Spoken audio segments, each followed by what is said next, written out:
Y por ahí al filo de las 8, hora de Hermosillo, las 4 de la mañana, hora de Madrid, charlando con los escritores, Marcos López Herrador, desde Madrid. El progreso hoy, la ideología como dogma. El progreso hoy, la ideología como dogma, es el tema que va a desarrollar Marcos López Herrador.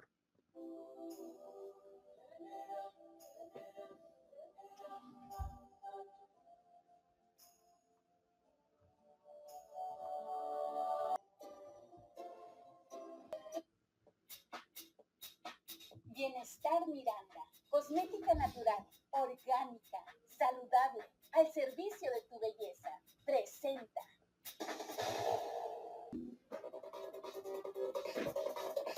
Charlando con los escritores.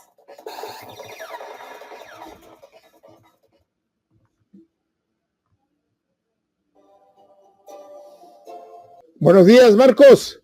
Saludos, querido Juan Manuel. Saludos una vez más. ¿Cómo estás? Pues muy bien, muy bien.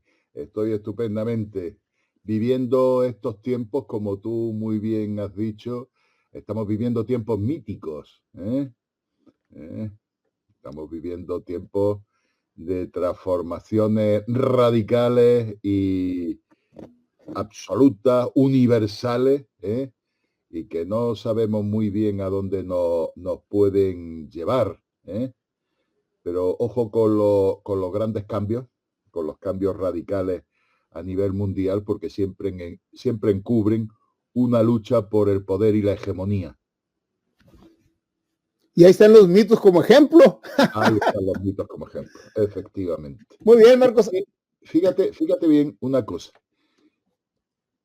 Cualquiera que nos haya seguido verá que nos equivocábamos muy poquito cuando estábamos definiendo la situación que mantenía Europa desde el final de la Segunda Guerra Mundial como un protectorado de los Estados Unidos, y que Estados Unidos realmente había mantenido a Europa en una situación de desarrollo industrial, de desarrollo económico y de prosperidad, simple y llanamente porque le había interesado tener un freno, un valladar, una trinchera avanzada frente al bloque comunista. Y la Guerra Fría, precisamente por el inicio de la Guerra Fría. Fíjate, si recuerdas, habíamos hablado que realmente lo que tenía Estados Unidos planteado para el final de la Segunda Guerra Mundial era el Plan Morgenthau para Alemania, que era convertirla en un estado agrícola, de tal manera que incluso calculaban que podía morir de inanición el 30% de la población. Hablando de grandes crímenes contra la humanidad. Vale. Pero claro, como empezó la Guerra Fría, amigo mío, entonces hubo que replantearse eso y en lugar de aplicar el Plan Morgenthau, se aplicó el Plan Marshall. El Marshall. Pero claro, ¿qué es lo que ocurre? El Plan Marshall, naturalmente, para que Europa tuviera ese desarrollo industrial, ese desarrollo económico, y los obreros europeos disfrutaran de una prosperidad que le hiciese alejarse de cualquier tentación de hacer una revolución comunista, esa era la idea por parte de los Estados Unidos. Eso implicaba tener abierto su mercado. Así es, y ese temor norteamericano estaba bien fundado. Acuérdate, después de la Primera Guerra Mundial y después de la Revolución Bolchevique, del triunfo en Rusia, cómo se vivieron las revoluciones en Alemania. Correcto. Sí, con Rosa Luxemburgo, con Liebknecht, y luego la República del Weimar. ¿Sí? Correcto. O sea, entonces, no, yo no quiero eso, y estuvo a punto. Poca gente es consciente de cómo en 1918 Alemania estuvo a punto de ser una república soviética. Pero así, imagínate. Pero, o sea, porque la revolución no solamente empezó en la Marina, en el Báltico y demás, sino que, bueno, es que llegó a instaurarse en Múnich. En Múnich hubo una revolución plenamente soviética. Y más aún, es que muy poca gente sabe que en 1920 la Unión Soviética pretendió conquistar Alemania para hacer la revolución, y en 1920 el ejército rojo es parado en Polonia. Polonia para al ejército rojo. Pero esto es un intento real. Hasta ese extremo llegó el peligro de revolución en aquel momento. Sí, y Entonces, después además, de la fíjate, Segunda Guerra Mundial, el Europa triunfo, dime. vamos a decir, un triunfo obrero en Sí, sí. Alemania iba a ser diametralmente superior al pretendido triunfo obrero ruso, que en realidad de obrero tenía muy poquito, pero Claro, el obrero alemán era otra cosa, Marcos. es que desde el punto de vista marxista, el triunfo de la revolución en Rusia era una anomalía. Era una, exactamente. Sí. Era una anomalía. Marx pensaba que en países como Gran Bretaña o Correcto. como Alemania, Claro. El, ahí esa- iba a ser. el Y no, orden, un país atrasadísimo, ese orden lógico, se ese trastocó. que en eso engarza con el concepto que estamos desarrollando en estos programas, el concepto de progreso, ¿no? Bueno, pues el orden lógico de ese progreso de la humanidad hacia ese paraíso obrero, ¿eh? Estaba en que se produjeran las revoluciones en un capitalismo maduro, en un capitalismo industrializado y en un capitalismo donde precisamente hubiera proletarios con conciencia de clase. Y fíjate, hay una anécdota, y creo que está en uno de los libros que es biografía de Lenin, que está, bueno, Lenin estuvo exiliado en Alemania, ¿no? Exacto. Y lo invitan a una reunión en un café, bueno, no ha sido un café, ha sido un bar. Ya ves que toman mucha cerveza los alemanes. A una reunión obrera, ¿no? Entonces llega Lenin ahí, y entonces ve llegar gente, pero está esperando a los obreros, está esperando a los obreros. Y luego le dice a su anfitrión, oye, ¿y los obreros? Pues ahí están. ¿Y Claro. esos son? Nada que ver con los desarrapados rusos. No, fíjate, es que las ideologías muchas veces funcionan sobre mitos preestablecidos, sobre aquello que Imaginarios. claro, que sabes, te advierto una cosa, que nadie de los que hizo la revolución bolchevique era obrero, porque eran todos los Ahora, no. dirigentes, Bueno, fíjate lo que eran, fíjate, pequeños burgueses, y intelectuales. estudiados, o sea, Lenin fue a la universidad. Claro, hombre, por favor. Trotsky era un intelectual. Bueno, no Pero, era proletario, pero era medio pero Trotsky, pero si es que Trotsky tarangana estaba casado el Stalin. Trotsky estaba casado con la hija de un banquero. Sí, Trotsky estaba sí. casado con la hija de un banquero. O sea, eran gente muy bien situada. Es que las revoluciones, y sobre todo las revoluciones comunistas y demás, la han hecho verdaderos pijos. A ver, Hijos de familia de tradúceme derecha. pijos. Sí, sí, hijos de familias de derecha, hijos Ah, de familias muy acomodadas. Es decir, sí. niños bien, de familias Fifís, bien. dirían aquí en México. Entonces, Marcos, para Sí, que entres ya, bueno, de hecho, realmente has hecho una correlación muy interesante. Pero a ver, la ideología como dogma, es dura esa frase, Marcos. El progreso hoy es la ideología como dogma. sí, sí, sí. Mira, Bien, efectivamente, la ideología como dogma, ahí es donde se llega, y ahí es donde se secuestra la palabra y el sentido de lo que es el verdadero progreso para aplicarlo a algo que es completamente distinto y que en el fondo, si lo analizamos, no ha llevado a las naciones que lo han aplicado determinadas ideologías, no la han llevado precisamente por la senda del progreso. Tengamos en cuenta que el progreso es siempre una evolución de la humanidad para mejorar sus condiciones, que la lleva a mejorar sus condiciones de vida, sus condiciones generales y en todo orden, económicas, sociales, culturales, ideológicas, filosóficas, morales. Ese es el verdadero sentido del progreso. Entonces, nos habíamos quedado en el programa anterior, nos habíamos quedado en el momento en que las comunidades, el ser humano empieza a tener conciencia de que hay cambios, existen cambios en la sociedad. Esos cambios en la sociedad van acompañados de avances de todo tipo, sobre todo de carácter tecnológico y demás. Esos cambios no se hacen evidentes en la Edad Media ni en ningún momento anterior. ¿Por qué? Porque no existían cambios que fuesen verdaderamente perceptibles. Los cambios eran tan lentos, estaban tan dilatados en el tiempo que eran imposibles de apreciar. Entonces la gente vivía en un presente permanente, pero no tenía ningún sentido establecer un continuo, establecer una línea entre pasado, presente y futuro. No tenía ningún sentido porque eran lo mismo. Uno vivía como habían vivido sus padres y sus abuelos y tenía conciencia de que su hijo y sus nietos iban a vivir exactamente igual que él. De hecho, las sociedades venían estructuradas mucho en base a, o sea, venían, la posición de cada hombre en el mundo venía muy determinado por su cuna. Esto es muy de la Edad Media, en que la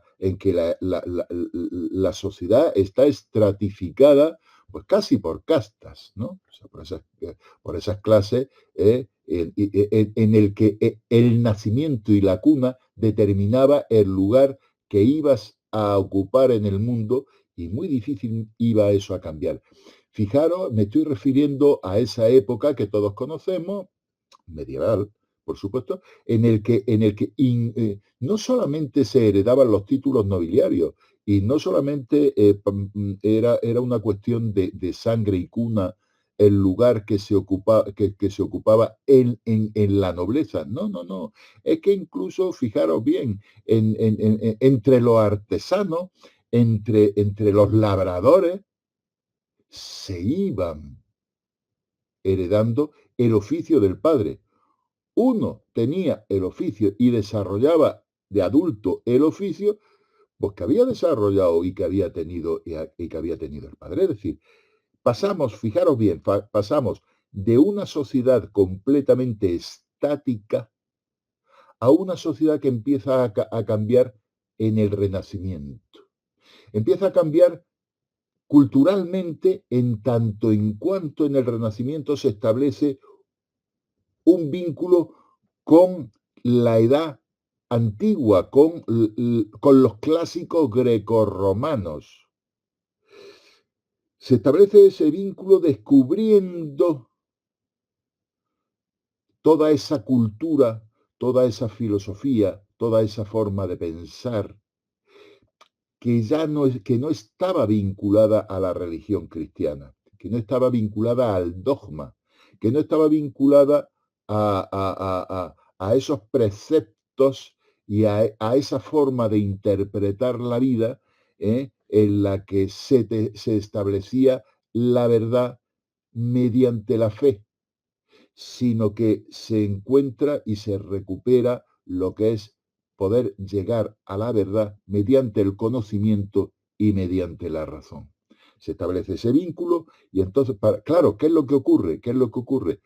Que entonces lo que vale es lo que se está descubriendo en ese momento, lo que se descubre es nuevo y entonces todo lo nuevo se le da un valor superlativo. ¿Y qué es lo que se rechaza? Se rechaza esa Edad Media que se acaba de superar y se empieza a rechazar, ahí está la base, de que se empieza a rechazar todo lo que es tradición, todo lo que es antiguo, todo lo que es anterior. Bien, es el momento en que el mundo empieza a cambiar y empieza a cambiar a pasos agigantados. ¿Por qué? Porque es la época de los descubrimientos.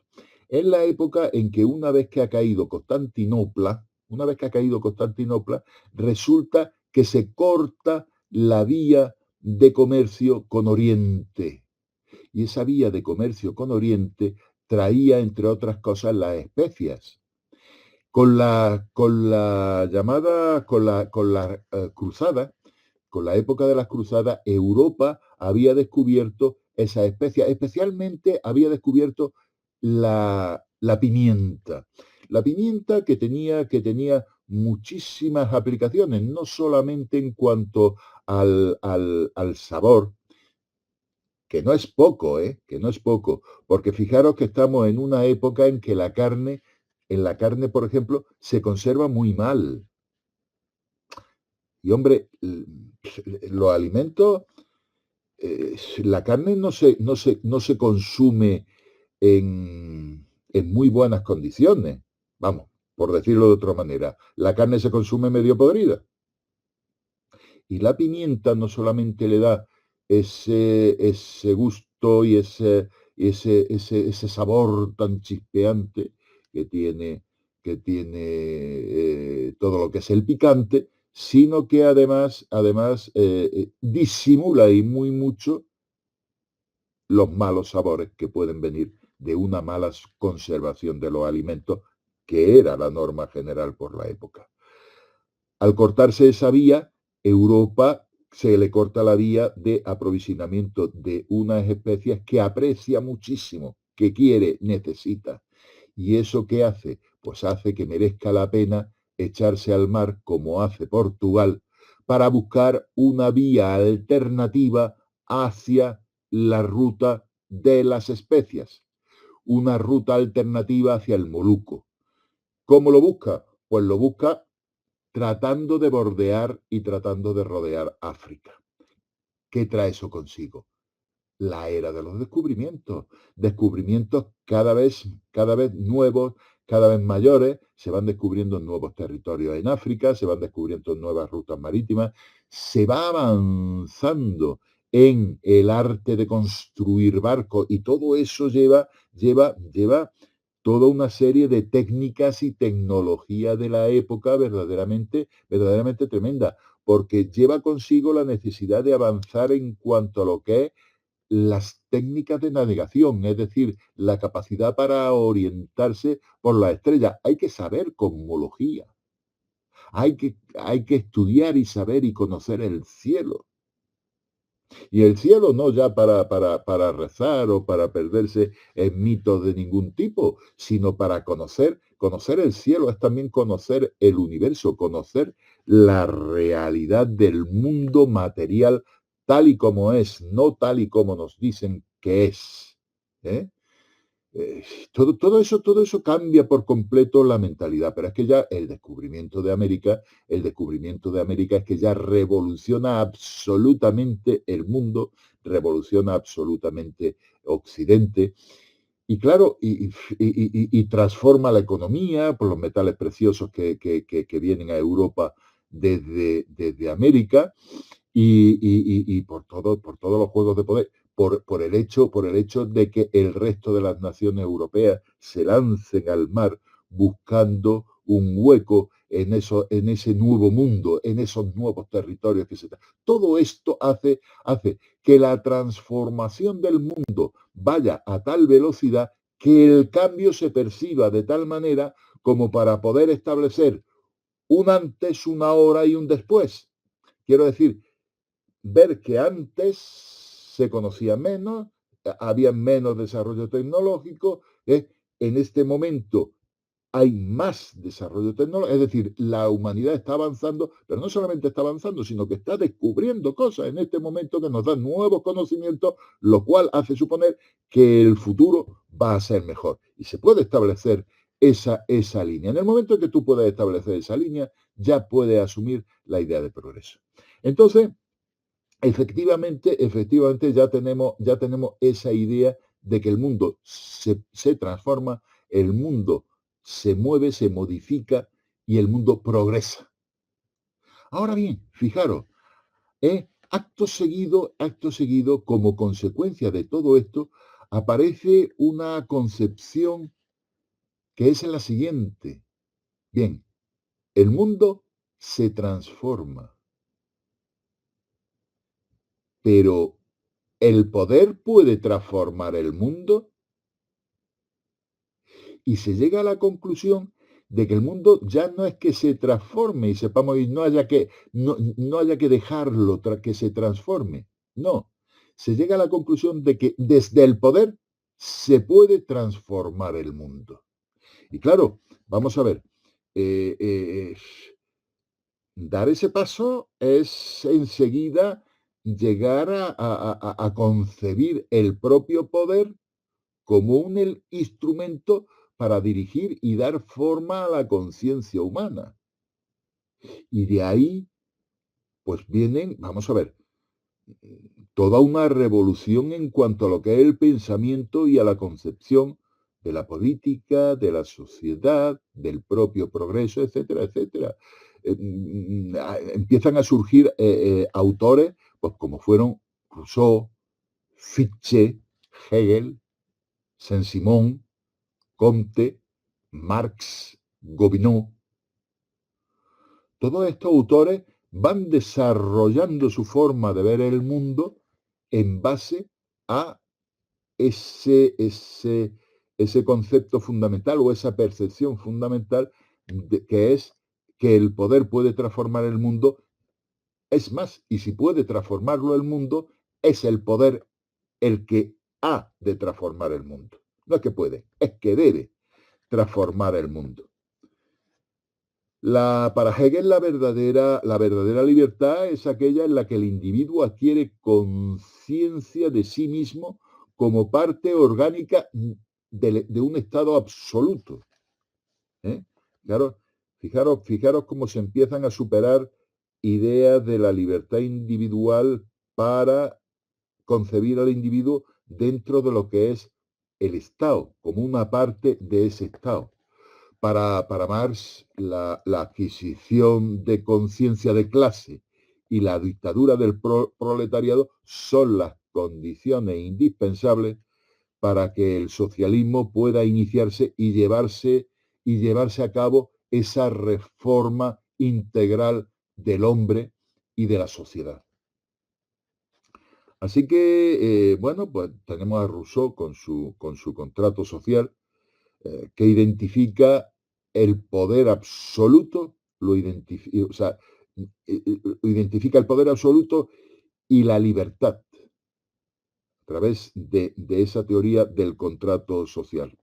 Vamos a ver, toda esta visión, Rousseau está en el mismo fundamento de lo que luego pues, va a desarrollarse como ilustración, es decir, en la ilustración, el siglo de las luces, en el que bueno, pues el mundo ha de conocerse y debe conocerse a través de la razón, de la luz de la razón, en lugar de la fe, en lugar de los dogmas, fundamentalmente en lugar de la fe, en lugar de los dogmas, en lugar de la religión, que empieza a estar relegada por todos estos pensadores, sobre todo los de la Ilustración, a la religión queda relegada a mera superchería y a mera superstición, ¿no?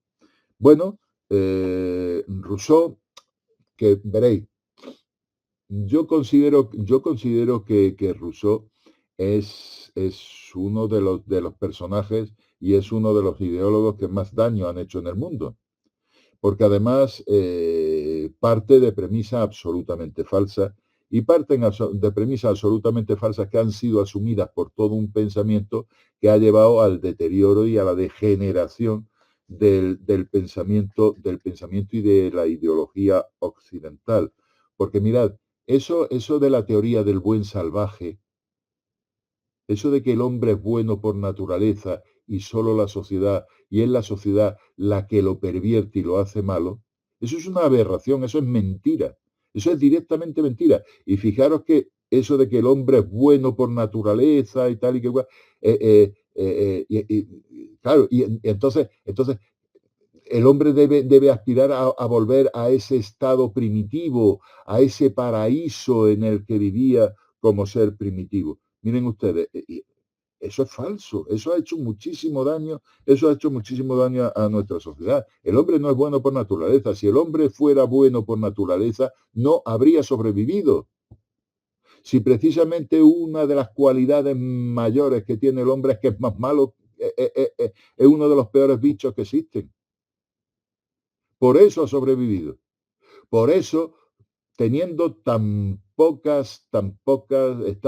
estando tan materialmente poco dotado para sobrevivir, pero con inteligencia, ha conseguido sobreponerse a todas las especies y a todos los peligros. El hombre primitivo no es nada más que un eslabón en la cadena trófica. Es decir, la cadena trófica es una cadena alimentaria.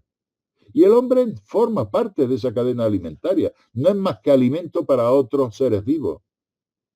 Bueno, pues ha conseguido sobrevivir y ha conseguido sobrevivir no por ser bueno.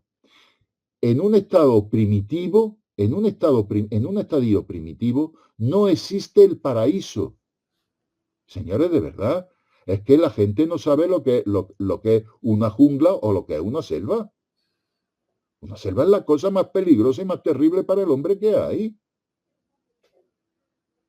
Vuelvo a decir, el hombre en una selva o en una jungla no es más que alimento para otros animales.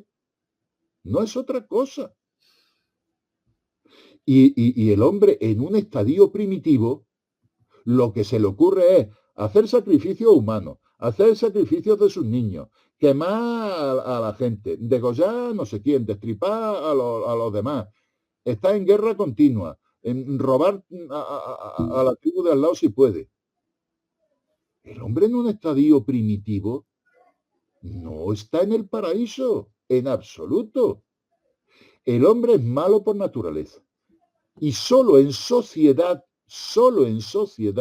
adquiere un rasgo civilizatorio y adquiere unas pautas de conducta que lo llevan a ser bueno. Es la sociedad lo que hace al hombre bueno. Oiga, y el que es malo, es malo. En estadio primitivo, en una sociedad civilizada y en lo que sea, porque siempre va a haber maldad, porque está en nuestra naturaleza. Entonces Rousseau, desde mi punto de vista, ha hecho un daño horroroso e increíble. Y ha determinado muy mucho cuál es el concepto del progreso el progreso hoy. Lo ha determinado muy mucho. Y si te parece bien, pues seguimos con el mismo tema en el próximo capítulo, que creo que es de interés, ¿verdad? Muy bien, con mucho gusto, Marcos. La verdad es que ha estado muy, muy interesante. Hay muchos elementos para que sigas comentando y que sigas discurriendo acerca de eso. Muchas gracias, Marcos. Encantado. Un abrazo muy fuerte. Excelente día.